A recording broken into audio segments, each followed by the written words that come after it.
Today we will discuss about chronic kidney disease. Chronic kidney disease, a name which takes away patient and patient family members sleep altogether. They get scared. However, if you treat properly, chronic kidney disease can be treated in such a way that patient lives many years with a very healthy lifestyle. Now, why chronic kidney disease happens? This chronic kidney disease generally happens because of diabetes, high blood pressure and chronic glomerulonephritis, chronic interstitial nephritis.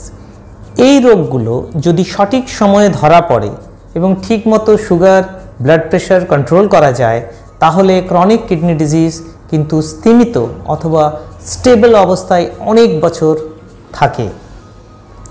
আমরা যদিও kidney transplant করি, high risk kidney transplant করি, ইনকম্প্যাটিবল kidney transplant করি, কিন্তু এই একটা topic যেটা হচ্ছে prevention of chronic kidney disease is a topic of my heart.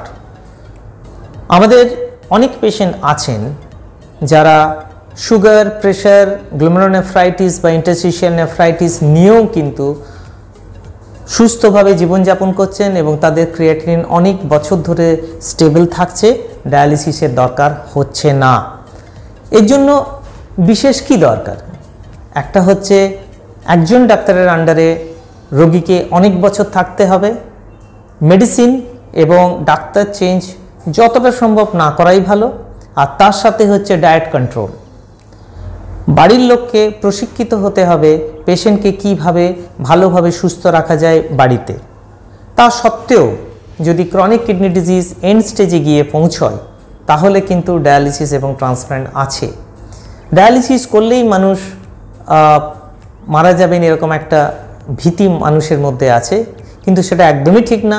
যদি ঠিকমতো প্ল্যান করে ডায়ালিসিসটা শুরু করা যায়, মানে ডায়ালিসিস যখন শুরু হবে তার 3 থেকে 6 মাস আগে তাকে ভ্যাকসিন দেওয়া, তার পার্মানেন্ট চ্যানেল বানানো, তার ডায়েটারি চেঞ্জেস করা, এগুলো যদি করা যায় তাহলে কিন্তু পেশেন্ট ডায়ালিসিসে অত্যন্ত সুস্থ থাকেন। আমাদের ইনস্টিটিউটে স্পেশাল হাই এন্ড ডায়ালিসিসের ব্যবস্থা আছে, হাই ফ্লাক্স ডায়ালাইজার এবং ভেরি ওয়েল ওয়াটার কোয়ালিটির ব্যবস্থা আছে, যাতে কিন্তু পেশেন্ট অত্যন্ত সুস্থ থাকতে পারেন অনেক বছর ধরে। এরপরে তো কিডনি ট্রান্সপ্ল্যান্ট আছেই এবং কিডনি ট্রান্সপ্ল্যান্ট করেও কিন্তু সুস্থ স্বাভাবিক জীবনযাপন করা যায়। সুতরাং ক্রনিক কিডনি ডিজিজের মূল লক্ষ্য সেটা আর্লি স্টেজে রোগটাকে ধরা, কন্টিনিউয়াস প্রপারলি ট্রিটমেন্ট করে যাওয়া এবং যদি দরকার হয় ডায়ালিসিস এবং ট্রান্সপ্ল্যান্ট করে নেওয়া ঠিক সময়ে, যাতে পেশেন্ট সুস্থভাবে অনেক বছর ভালো থাকেন এবং লাইফটাকে এনজয় করতে পারেন।